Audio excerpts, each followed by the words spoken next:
It's a 2.5-minute round? That's okay. Thank correct, yes.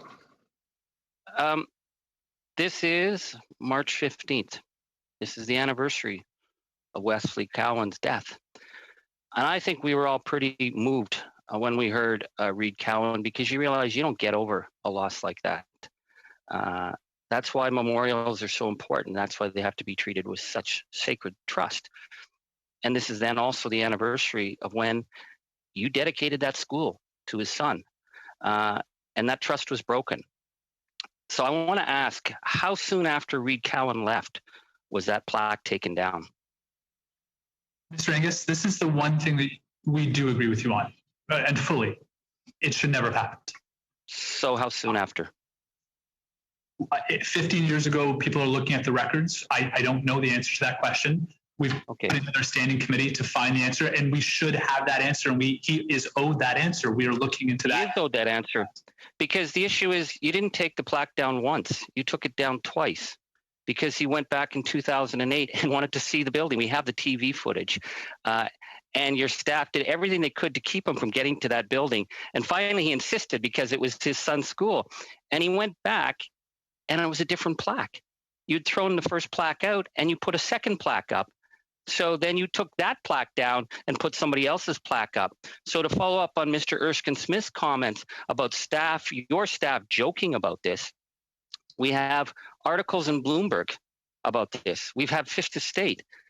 The fact that you took that plaque down twice shows this wasn't an accident. This was willful. You sold and you got Mr. Cowan to take his son's death and legacy and build a story across America. And then when he was gone, you gave that school to someone else. How do you justify that?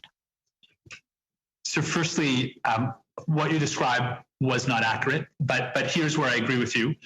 That was accurate. He has footage of it. We've seen the pictures of the plaque. I know you've got 100 and some things about all the wrong stuff I've said. It's actually I love it. I'm reposting your gaslighting, but I have the photos of the plaques. You had to go out and buy a cheap knockoff plaque because you threw the first one out. That's 2 plaques.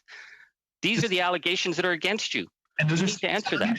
And that's why we are looking into them. I am with you on this. I'm not fighting you on this, sir. I agree with you. This is serious. This is why, even though it's years ago. I've spoke to many of your former staff who say that you guys put on a show for donors. It was about selling them on that emotional tag, that they talked these jokes about donor Velcro plaques. You know, it was Mr. Cowan who's asked for a police investigation. I just forwarded his concerns to the RCMP. It was Mr. Cowan who believes that he was defrauded.